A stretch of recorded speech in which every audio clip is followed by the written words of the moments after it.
Welcome to the Real Estate Way to Wealth and Freedom podcast with Jacob Ayers, providing actionable content to help you along your journey to financial freedom through real estate investing. As the premier asset class, real estate has helped ordinary people just like you amass fortunes. The benefits of passive income from real estate investing will allow you to live a life you want. And now your host, entrepreneur, real estate investor, and apartment deal syndicator, Jacob Ayers.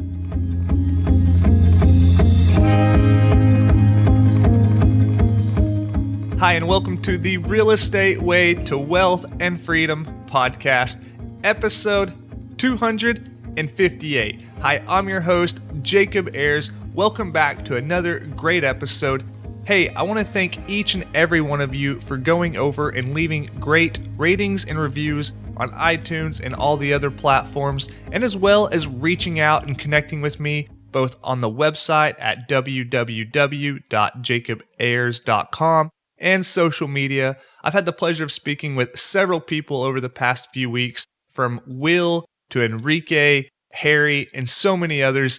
You guys are doing such an awesome job. Keep crushing it, keep after it, and keep learning and investing in yourself.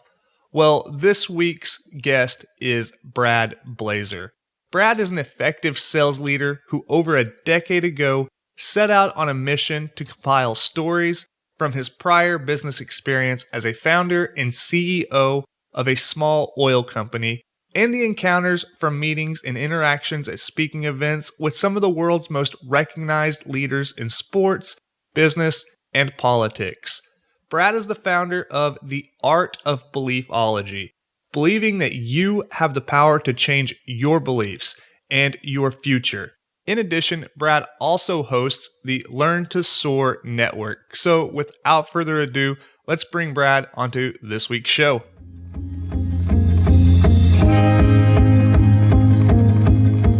All right, today, welcome on the show, Mr. Brad Blazar. Brad, hey, thanks so much for joining us this afternoon. You bet, Jake. I'm excited to be here. Well, hey, as a fellow Houstonian, you and I were just talking about Game 3 of the World Series. Our Astros really have to pull it out tonight. But before we get into all that, let's kind of back up.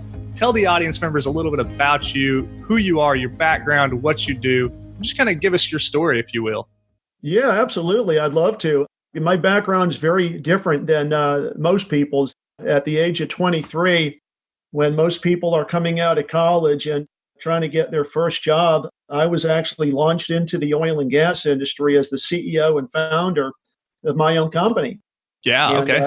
Didn't really know much about business. I just thought, okay, you get some letterhead and some business cards, and really that's all that you need. But very quickly found out on the journey that you need a lot more than that, and it was one of those great adventures in my life.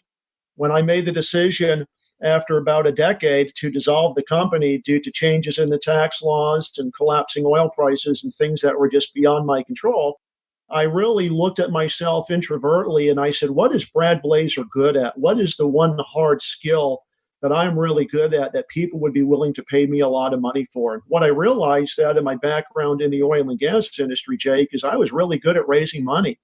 I knew how to talk to investors. I knew how to close. I knew how to do this over the phone. And so I kind of launched what I call my second career, which was really raising capital for other people, real estate syndicators, oil and gas operators, and have raised well in excess of $2 billion. Over about 20 years, have closed the largest transactions for multiple companies, and those sales records still stand today. And so today, really, in my what I call third career, have taken all of that really to now teach and mentor others, and am a two-time author, a speaker, and trainer, and have a loyal following internationally around the world that have joined our Beast community and are either getting coached or at least networking through our Facebook page with other success-minded individuals. Yeah, that's awesome, Brad. Well, let's give the audience members a little context here. It was maybe how we met was maybe a couple months ago. You and I attended the same conference here in Houston, Texas, sat next to each other, made the connection, and I found out that you were the author of the book On the Wings of Eagles. Really great book you gifted to me. We're going to get into a little bit about that today, but you've kind of coined this term, the Art of Beliefology. So tell us exactly what that is and what that means. Yeah, the art of beliefology is really the concept or the philosophy that I have developed, which I have also trademarked. And it simply is the belief that if you change your beliefs, you have the ability to change your future. I tell people your todays don't have to be your tomorrows. You can certainly scale to greater success in life. But at the end of the day, it really starts with your belief systems about what you can and cannot do. And in my own personal life, and in the life of other people I've coached, what I often find is we have a lot of self-doubt. We have a lot of fear about moving forward. We look in the mirror every day and we define ourselves not as the person we can really be, but the person we see in the mirror. And a lot of times you have to understand that when you look at yourself in the mirror, the words that follow the words I am will follow you. And so you have to be really clear on how you describe yourself, because that is going to be the image that you project to others. But more importantly, it's going to be the image that you believe. And if you believe yourself to be a failure, or if you believe that you're inadequate, or you believe you can't do certain things, you're never going to reach the level of success that you're truly capable of. And a coach's job really is to see the true potential in an individual and get them to understand that they can change, and then guide that person through nurturing and through encouragement, and really seeing that potential so that they rise to the expectations and go through a transformative process. Yeah, that's so important, Brad. So many like little nuggets to pull out of there. But one thing I think it's important is, I kind of like to think of, there are two types of people out there. The type of people who think the way things are now is the way they will always be. And the other type of person who thinks the way things are now is not the way they'll always be. And there's opportunity for improvement, an opportunity for growth, and kind of that abundance mindset, if you will. Absolutely. I think anybody that's an adult realizes that life is unfair. Life's always going to throw you a curveball.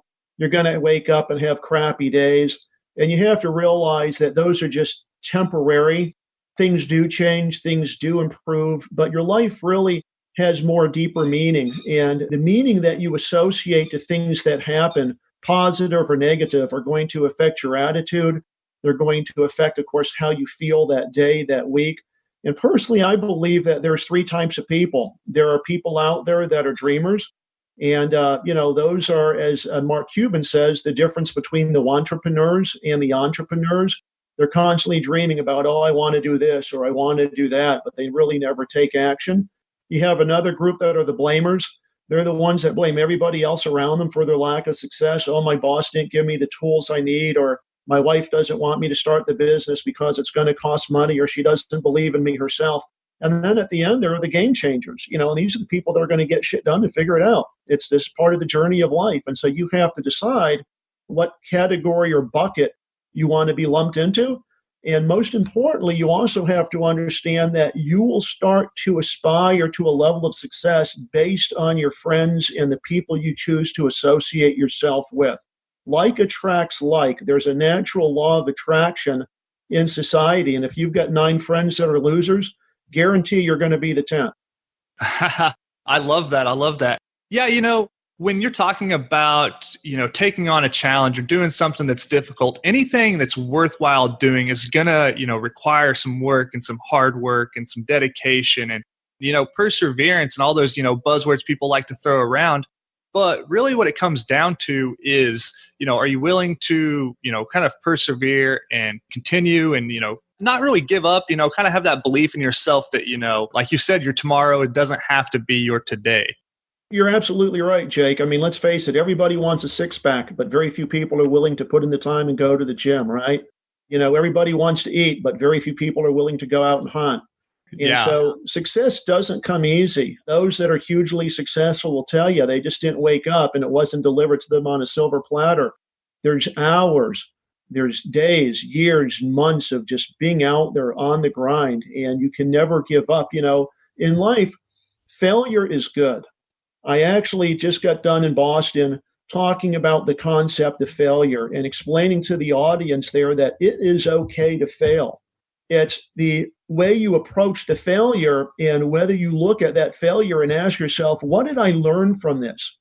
what did I do wrong or what can I do differently? I mean, we all know the story about Colonel Sanders, Kentucky Fried Chicken. This guy went out over 1,009 times and failed time after time after time, but relentlessly kept asking himself, what can I do differently the next time I talk to somebody about my great chicken recipe? And of course, today, there's 600-700 Kentucky Fried Chicken franchises all across the United States. Same thing with Thomas Edison, failed thousands of times. But each time he failed, he said, I just found one other way that doesn't work. And he just kept trying until he invented electricity. Yeah, so it's just the tenacity to move forward and take action and constantly be pursuing your goals and your dreams in life so that you can scale to a higher plane of success. Yeah, I love that. Well, earlier in the conversation, you mentioned a word I'd like to kind of bring up and revisit, and that is the coach, right? So I actually have a coach myself, Brad, and you are a coach yourself. And I mentioned to somebody a while back that, yeah, my coach, blah, blah, blah, said whatever. And they said, your coach, what do you mean? I said, well, I've got a coach in real estate investing. And they thought it was kind of a weird thing. And I guess maybe it might seem like that to people on the outside. But, then I got to thinking, it's so normal for, different types of people to have coaches. You might have a coach for your 4-year-old soccer team, right? And of course, professional athletes have coaches, but it seems weird for an entrepreneur to have a coach. So talk about that stigma and your perspective on that. Absolutely. I think people that look at hiring coaches look at it and kind of get into it and then say, oh, well, it's going to cost me money to hire a coach. Sure, it costs money, but you have to realize that it's an investment in yourself.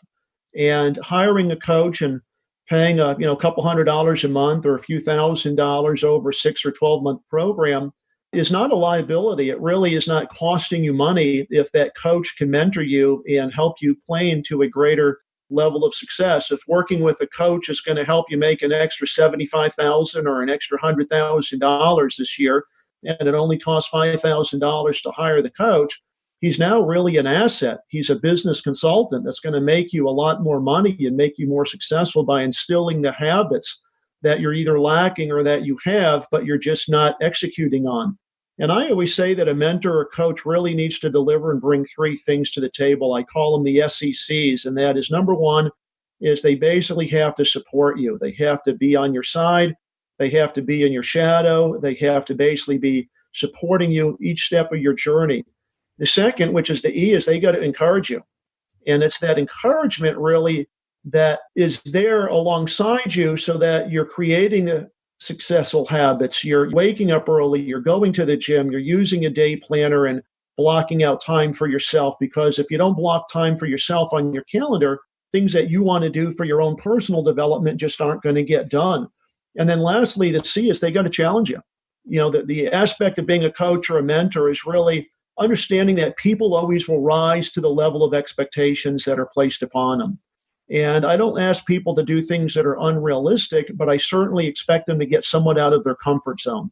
Because what I have found in my own personal life and what I have found in working with others is if you're willing to face your fears and kind of fall into that failure, once you overcome something that you thought you could not do, man, you're unstoppable, right? Let's say that you've just started running and you've only been running for 60 or 90 days. And I say, why don't you go ahead and register for a half marathon? You say to yourself, there's no way I can run a half marathon. Well, we're going to coach up to it. And then by God, when you finally cross the finish line in that half marathon and prove to yourself you can do it, what's the next thing you do? You enter another one and another one. And before you know it, you're thinking about yourself differently. You now say, man, I'm an athlete. Maybe I should actually register for a full marathon. And then once you do that, your whole life transforms because you start understanding that things you thought you could not do, you're now accomplishing. And so you take on more and you start pursuing bigger challenges that have bigger payoffs, both in your personal life, but also in your business life. Yeah, that's such a good point, Brad. Now, you kind of talked about your experience with real estate. So let's kind of switch gears and focus on that arena for a minute. When you're talking about real estate investing, I think personal growth is one of those areas where it just applies so well to real estate investors, to real estate investing, because, you can kind of have that natural progression of, start out, get your feet wet with that first deal and then do a bigger deal and then grow and then do larger deals and larger deals. And then you wind up like, yourself here having raised over $2 billion over the course of your lifetime. So tell us, a little bit about your experience with real estate and how you've taken this approach and this art of beliefology, if you will, and applied it in that space? I think most people that are in real estate or start the journey as an investor either start with a rental house, or maybe they are moving or they're getting a bigger home and they decide not to sell the one they're in. They're going to rent it out for some income and for some of the tax benefits. But I started my journey as a real estate investor years ago. And, it all started off with just one small little fixer-upper, and got that property under my belt, went in and rehabbed it, repainted, recarpeted, fixed it up, got a tenant, moved them in there, made a couple $100 and said, wow, if I'm making a couple $100 on this property and I replicate that and get 10, that's a couple $1,000. And so I went out and I found another one and started buying lists and doing mailings and putting up, of course, the little signs around the neighborhoods. We'll buy foreclosures, and the bandit signs, as we call them, and got some calls off of that and started meeting with people. And over the course of probably, 6 to 9 months, I acquired well over a dozen properties. And when I look back and look at the equity that I was able to either cash out and refinance or that I just maintained, built a nice little net worth. Sure, it was hard work and a lot of responsibility associated with being responsible to tenants. I then sold a number of the properties. And from that point forward said, let's go to the next step in the journey. And the next step was, of course, small multifamily, 4-plexes, 6-plexes, and getting those types of properties and doing exactly the same thing. It's basically the same model, just on a bigger scale. Mm-hmm. And what investors have to understand is that when you start going into commercial real estate or you start getting into multifamily, lenders look at things differently. They look at the deal rather than looking at you. And so I realized that my personal balance sheet and my credit, while it was certainly important, and I had to have a track record when I was talking to lenders about my multifamily deals and going into them to look at 10, 12 unit deals, it was really the deal itself that either qualified or didn't qualify. Sure, I had to have some equity and skin in the game, and it was either me or some of the investors that I had cultivated. But that was really just a tremendous journey. And I think a lot of people that get into real estate look at it as a way to create wealth and create some, of course, cash flow and income. But one of the other great things, of course, about real estate, as you know, Jacob, is, the tax benefits. Yeah, absolutely. So you kind of talked about your progression. You bought that very first fixer-upper, did that kind of natural progression, bought some more houses, got into the small multis, the duplexes, triplexes, 4-plexes, et cetera, naturally progressed into larger deals. What was your goal there? Were you doing that full time? What did that look like for you? Well, really, the goal for me is, I got to a point where, like I said, I'd raised, almost $2 billion for other people. I mean, there were years where I was raising $70, $80 million for other real estate syndicators. And I just said to myself, I raised $75 million for this guy. And when you put the debt on that, just looking at 50% LTV, this guy was able to use that and go out and buy $150 million in real estate. And essentially, I'm making him rich. And even though I was making a very comfortable, mid-upper 6-figure income for myself and my family, I said, wow, I really need to be going out and raising money for myself and doing my own deals. And so I put together a little PPM and put together a little PowerPoint and started hosting events, getting myself in front of investors, explained to them what I was wanting to do. And then, of course, the tables turned. And now I was raising money for my deals. And I was going out and buying the properties and managing them and getting some of the cash flow. And, of course, on the back end was participating as a general partner. And so really, in doing that, moved beyond raising money for other people. And much like I was doing when I was in the oil and gas business back in the 80s, just started raising money for myself. One of the biggest things I explain to people in real estate that I coach is all the money you ever need is out there.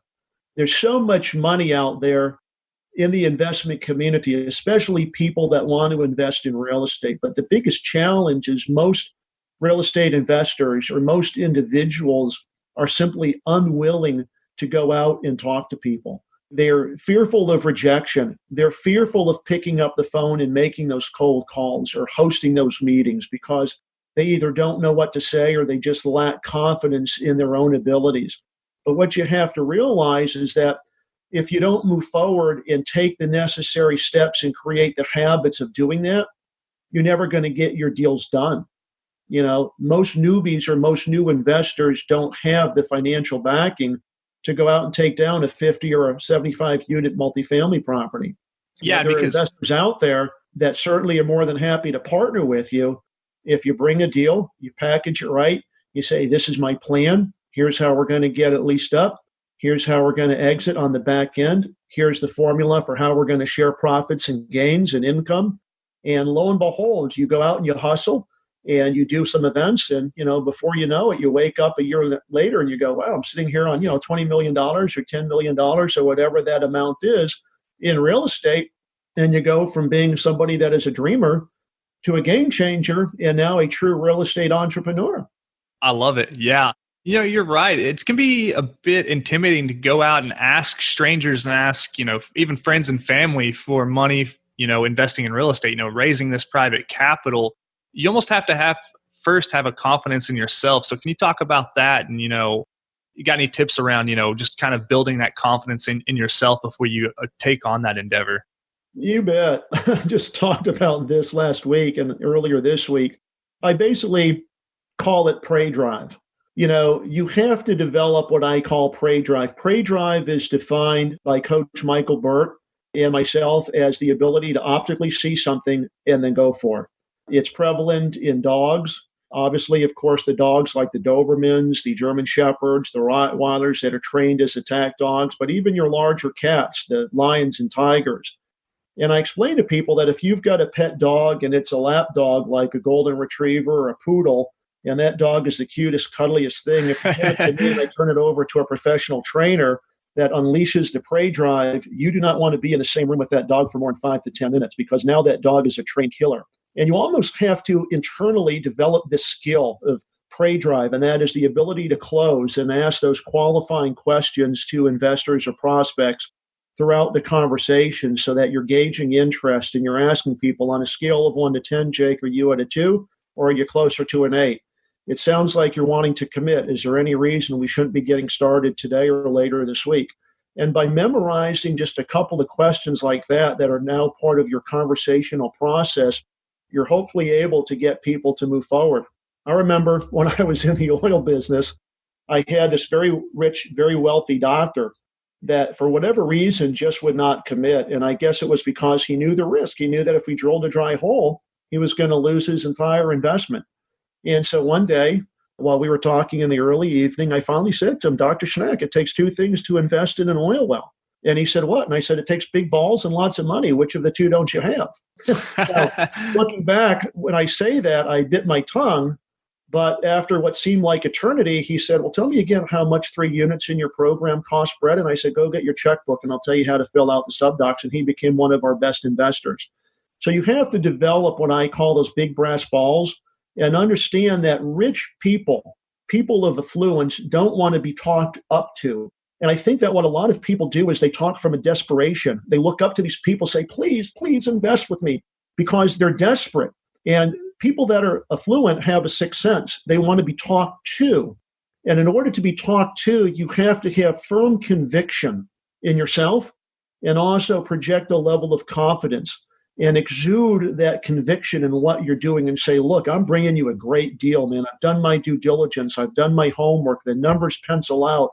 The demographics in the submarket are solid.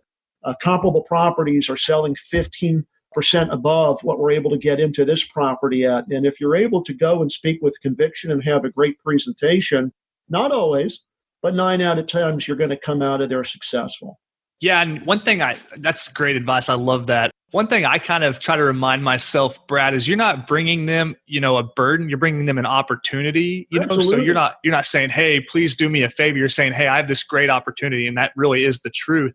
And so you can come with them from a perspective of like, hey, I've got something for you. This is a gift. This is a good thing, right? I mean, I've got something that can make you a lot of money. I've got a great opportunity. It can save you money in taxes. It's going to help diversify your portfolio. And, looking at where we are today, of course, in the equity markets, if you did not invest in the stock market 10 years ago, certainly now is not the time to be doing so. Fixed income markets are not good at all. And so where do you put your money today? You put it in something like real estate or in a tangible alternative investment that's going to hold value if, God forbid, we go into a major recession.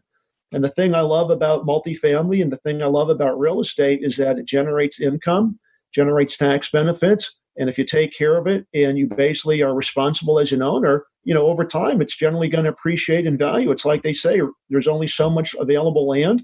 and there's only so much real estate, and it's getting more challenging and difficult today for people to qualify for home ownership. And so I believe that, here in Houston and here across the country, it's going to be a pretty healthy rental market for the foreseeable future. The younger generation, millennials and Gen Xers, do not want to be tied down and burdened with home ownership.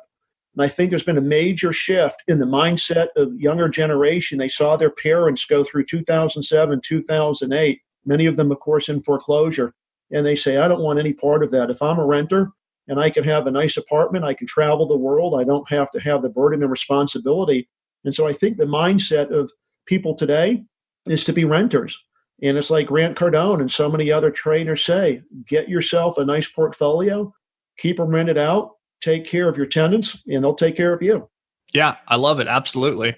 One thing you said just a bit ago that I found interesting and jotted down here was you're talking about when you're going out and raising capital for real estate deals. You said money is everywhere. There's so much money out there. It's abundant. Now, just you saying that, some people might think, wow, Brad's crazy. Where's he looking? There's not money out there, right? But those are the scarcity mindset thinkers, probably not listening to this podcast, let's be honest. But, I like where you're coming from with that abundance mindset. So I think that's a powerful tool for real estate investors to try to not just, you don't just kind of like flip a switch, but it's kind of like a growth thing. You've got to kind of condition your mind to have that abundance mindset. Absolutely. I mean, Houston has one of the largest real estate networking groups. They meet monthly over there. What used to be the Redneck Country Club, usually 1,000 attendees, and they get people from all walks of life that have been successful. They got the hard money lenders, they got the rehabbers, the insurers, they got people that do the qualified IRAs if you want to buy real estate inside of your retirement accounts. And it's a great way to learn and network with other people that can mentor you and help you take those first steps in the process. The thing that's unfortunate for most individuals, not just real estate investors, but just individuals in general, Jake, is that most people in our country and around the world never take the time to sit down and put their goals in writing. They have dreams and they have goals, but there's something that takes place in the human body when you take a few minutes to put your goals on a piece of paper.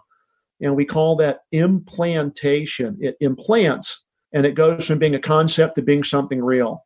And it's part of what we call the mind-body crossover in coaching and in neuro-linguistic programming. The best analogy I can give to people is an architect comes up with a concept for a building in his mind, and he makes a sketch on a piece of paper. And then he takes that sketch and, of course, converts that into a set of blueprints. And then a year later, there's a beautiful new building on the horizon. Yeah. Same thing takes place with your goals. When you take your goals out of your mind and implant them onto a piece of paper, it's much like that architect who now has put down that idea in a sketch. But then what you have to do with those goals that are in writing is say, okay, now that I've got this goal, what are the habits of somebody that has already achieved that goal? And then what can I do daily to start moving in the direction of accomplishing that goal? And over time, those habits create the muscle necessary so that you can become a new person and actually accomplish those goals. Or maybe there's people that have already accomplished those goals that you can reach out to as mentors. But so many people want to be real estate investors and they never get started. And it's so sad and unfortunate that people don't take action on their goals and on their dreams in life. And they wake up a year or 2, 3 years later and they look back and their life hasn't changed. They haven't scaled. They haven't become the person that they're capable of becoming. And so that's one of the reasons I started this Build Your Beast coaching program is we were all born to be beasts. It's just that very few people operate in beast mode, right? And so the concept of the beast coaching is that it's my role as a mentor to see the beast and the potential that's in you, and then to just rip that out of your chest and put it on your chest as a badge of honor so that you're now thinking of yourself differently. I mean, I was coaching an individual that was trying to lose 80 pounds, and he's lost 60. Wow. We were talking earlier this week, and he said, you told me earlier that when I look at myself in the mirror, the words that follow the words I am will follow me and define me. And he said, I woke up this morning, and for the very first time ever, I looked at myself and I said, wow, you're an athlete. And I said, you're an athlete. A guy that was 80 pounds overweight is an athlete. I love it. And he said, absolutely. And so I said, well, now you've got to start living the lifestyle of an athlete, asking yourself, what do athletes do differently? And it's nutrition, it's fitness. And I have no doubt in my mind this guy is going to crush the next 20 pounds because now he defines himself as an athlete. And so as a newbie investor, when you take down that first and then that second real estate property and you start looking at yourself in the mirror, you're going to transform and you're going to look at yourself and say, wow, I'm now a real estate investor, right? Yeah, And absolutely. you're going to start creating the habits and the skills of a real estate investor so that you can become more successful. It's developing a farm club. It's developing a way to find leads. It's a way to create systems and structure with your property so that as you grow a portfolio, your tenants aren't calling you. They have a little list on the inside of the kitchen cabinet. And you say, here's my plumber, here's my electrician, here's my carpenter. If there's any problems with the property, call them before you call me, because they're the ones that ultimately are going to come out and take care of it anyway. And they know how to call me, and I don't want to be called at 3 o'clock in the evening if the water heater's dripping. So there's things that I've learned over time that I'm sure you have as well that have made both of us successful in what we're doing. But the biggest thing is you got to take action. Yeah, absolutely. I love that. So when you take kind of a few things here, you set some goals, you follow up with action, you get around to people who are doing what it is you want to do and who, are where you want to be and maybe 1 or 2 or 5 or 10 years down the road, great things can happen. Now, that's one of the premises of the book you wrote, On the Wings of Eagles, talking about, standing on the shoulders of giants before you kind of type proverb, right? So tell us a little bit of the key principles in that book and what listeners can expect to understand or learn when they go pick that up. Yeah, over the last 7 years, kind of on my journey of self-discovery, reaching out to people and studying with folks like Rock Thomas and Stephen Covey and Jack Canfield and Coach Michael Burt, is I've come to realize that very successful people have habits. And it's really all about studying their habits and probing them and asking, what is it you did or what do you do differently? And so over the last 7 years, I've been fortunate to have interacted and have met some of the greatest thought leaders in sports, business, and politics. People like Kevin O'Leary, of course, a very phenomenal business person, one of the celebrity stars on the hit TV show Shark Tank. Yeah, right. Joe Namath I've met, Fran Tarkenton, President George W. Bush, our former Commander-in-Chief Oliver North, Magic Johnson. And so on the Wings of Eagles, Learning to Soar in Life, the book establishes the concept of beliefology. And that is, of course, if you change your beliefs, you can create a more compelling future for yourself. But it also shares the underlying themes and messages from some of these people. I share the story of Joe Namath, where he was walking around the field with Coach Bryant and a couple of other players. And Coach looks over and says, Joe, you got a plan for tonight's game? And Joe says, yeah, I think I do. And Bear Bryant, of course, yells out at the top of his lungs, you think you do? There's no thinking. You either know you do or you don't. And so from that moment forward, Joe Namath always had a plan for the offensive team in every game he went into. He knew how they were going to act on the field, who he was going to throw to. He never went into a game thinking he had a plan. By God, he had a plan. Rudy Ruettiger, if you've ever seen the movie Rudy, his whole message in the movie, and of course what he talks about, is never give up on your dreams. Here's a young kid that wanted to play for Notre Dame and, camped out in the stadium and kept going back to the coach, please, please. And finally, the end of the movie gets carried out on the shoulders of the rest of his players and was put in. And his whole theory is, never give up on your dreams and your goals. And so the book really is just a compilation of these messages and stories taken from other thought leaders, intertwined, of course, with some stories that I share when I was the CEO of my oil company, like the transformation that takes place in Jeff, who, of course, came to work for me as a roughneck that went on to make 6 figures, where we transformed his life by getting him to see himself differently, not as a roughneck, but now as an oil and gas executive when he was on the phone pitching people. So that's really kind of what that book is about. The second book, which is coming out later, The Blueprint for Your Better Self, is really what I call the how-to book. It takes the concept of changing your beliefs to create a better future, but it explains how you actually do that. Because so many people that have bought the first book have commented, I like what you're saying, and I believe that if I change my beliefs, I can change my future, but I don't know how to change. Yeah, right, right.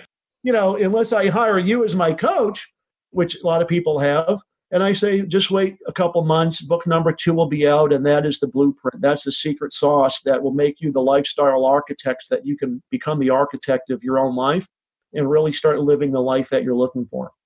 So book 1 is out right now, On the Wings of Eagles. That's wherever you can find books, you can find this book at Amazon, all the stores, everything like that, your website, which we'll mention in a bit. And then you've got this upcoming book, A Blueprint for Your Better Self, going to be released towards the end of this year. So we'll be looking out for that.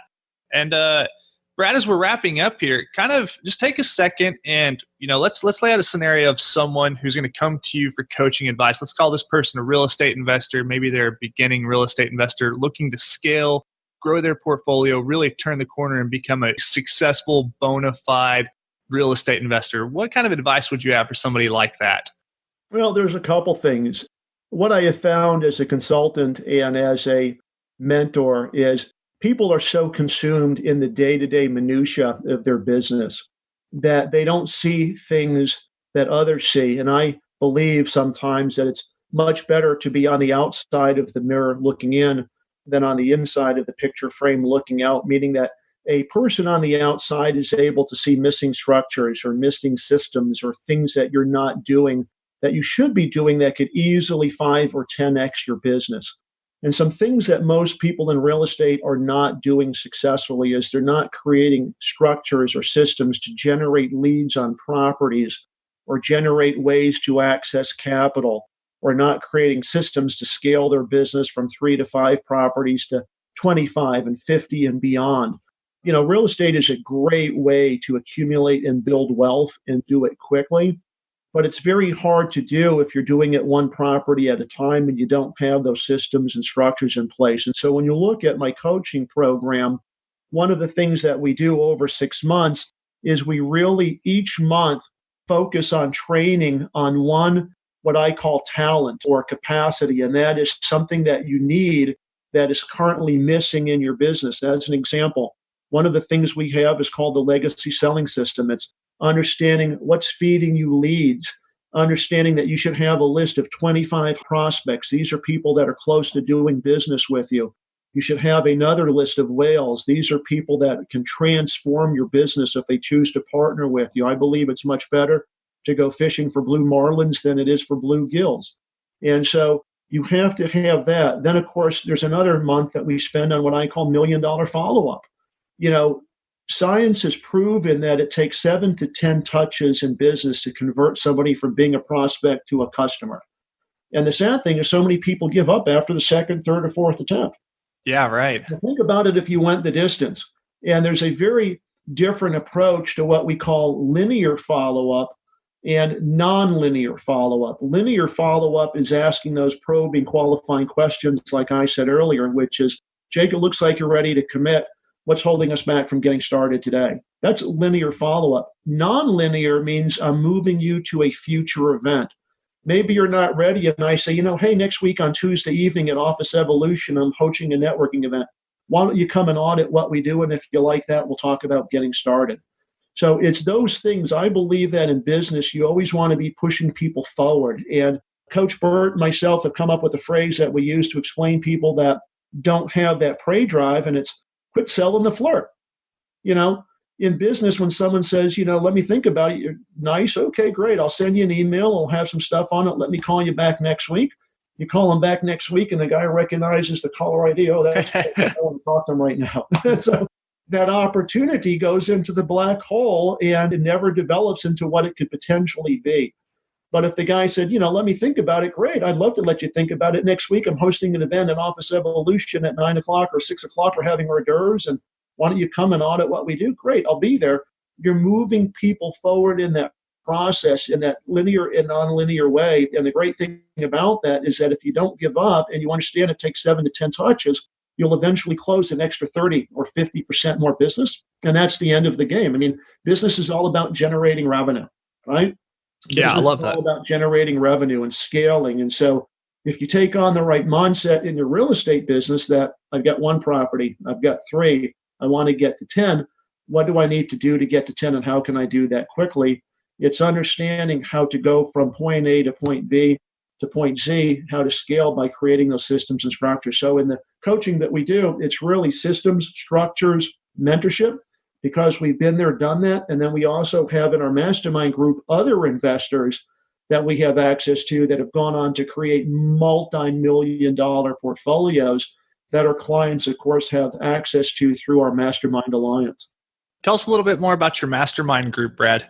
The Elite Mastermind program is part of the coaching should somebody choose to participate. And it exposes individuals to my network of professional coaches, trainers, mentors, real estate investors, entrepreneurs, so that if somebody is struggling, they can get on a phone call with a network of other people.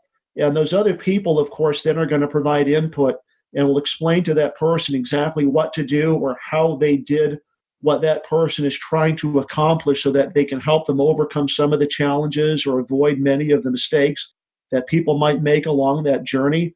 And what I explain to people is the beautiful thing about a mastermind group is a lot of the people in this group have accomplished what you're wanting to do and beyond. Imagine being able to get on the telephone with a guy that has a $100 million real estate portfolio, or being able to network with a guy that has built a $1 billion company. Those types of individuals, normally you cannot pick up and call yourself. But what you can do is work through somebody like myself as a conduit, because I have those relationships and they already exist. And so they're on the call with me once a month. And the opportunity for our mentees and the people we coach to dial in and get access to that group is just absolutely tremendous. Kind of like soaring on the wings of eagles, right? That's it. You got it. Great stuff. Well, Brad, as we're wrapping up here, if someone wanted to learn more, maybe go down this rabbit hole of, let's just call it broad personal development, self-growth, got any recommended resources outside of your books and your coaching programs, of course, any kind of resources you'd recommend to someone? There's a couple tremendous ones. Of course, one is I would look at the Houston Real Estate Investment Network. Like I said, it's a great community of real estate entrepreneurs. So many people attend monthly. It's hosted by Eddie Gant, who, of course, is the founder of Jet Lending here in the Houston area. Know Eddie very well. You can go to their website. They meet at the Redneck Country Club over there off of Airport once a month.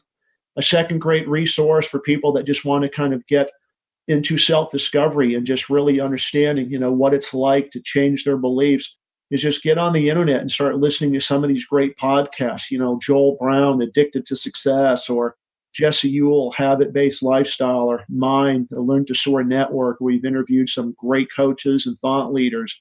Of course, the books. I can't end without recommending my own personal book, Learn to Soar in Life on the Wings of Eagles, but it's really the other books from other great thought leaders. You got Brendon Burchard, you got Tony Robbins, you got, Coach Michael Burt, you got Stephen Covey, you got Robert Kiyosaki. Become a student of the business and become a student of success. And I think that you get to a point where you realize it's great to learn and it's great to read. But one of the other things that I think people understand is what I really need to focus on is forgetting a lot of the stuff that I've learned, because society has actually fed us a bunch of crap.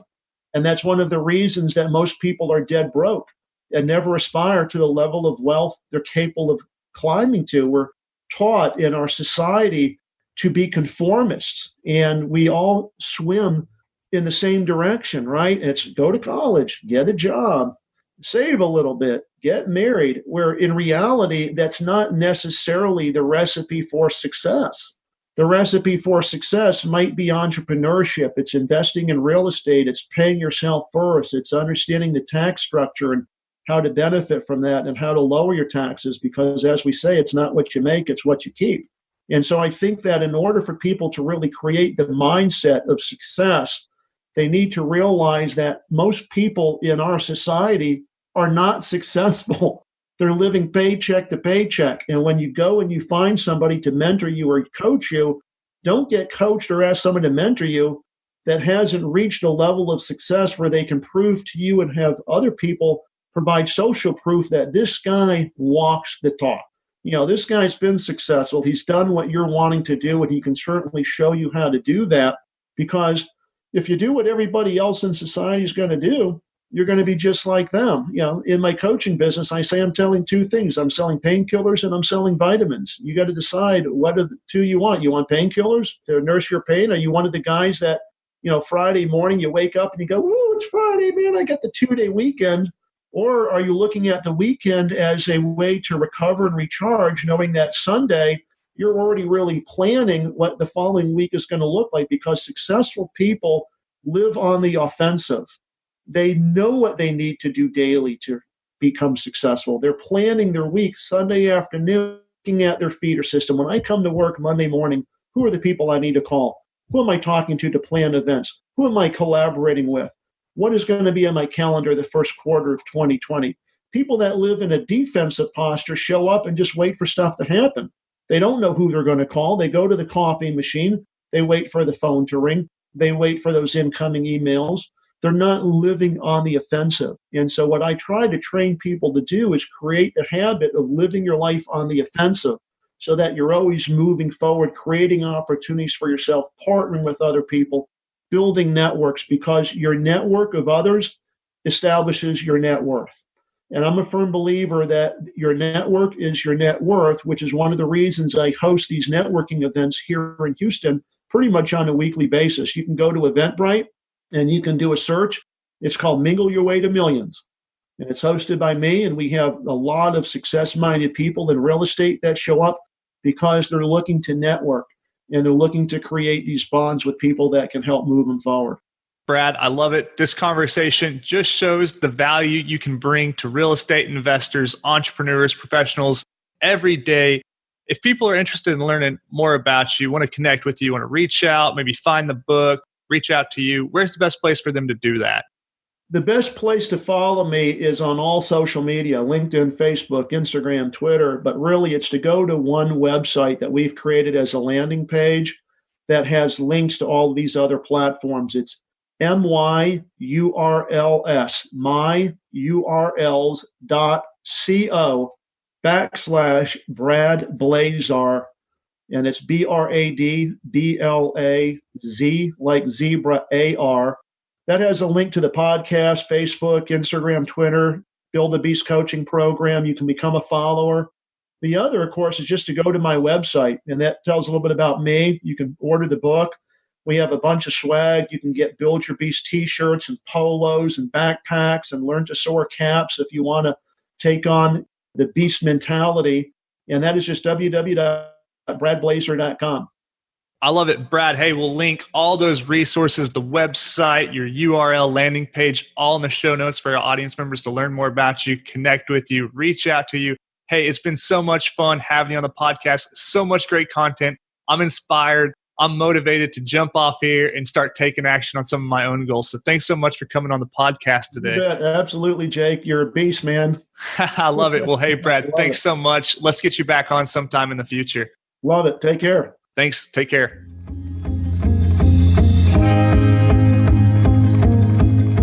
All right, that wraps up this week's episode with our guest, Brad Blazar. Hey, I hope you got a ton of actionable content from today's episode, but more importantly, I hope you're walking away from it with some motivation and inspiration to go out there, set big goals, follow up with massive action, and surround yourself with people who are going to lift you up and help you become a better person.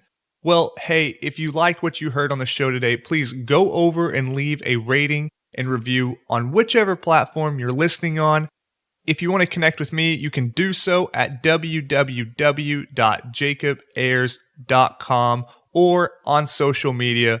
Till next week, engineer the lifestyle you want. You've been listening to the Real Estate Way to Wealth and Freedom podcast, providing you actionable content to build your real estate empire. Nothing on this show should be considered specific, personal, or professional advice. Please consult an appropriate tax, legal, real estate, financial, or business professional for personal advice. The opinions of guests are their own. Information is not guaranteed. All investment strategies have a potential for profit or loss. The host is operating on behalf of the Real Estate Way to Wealth and Freedom, LLC, exclusively.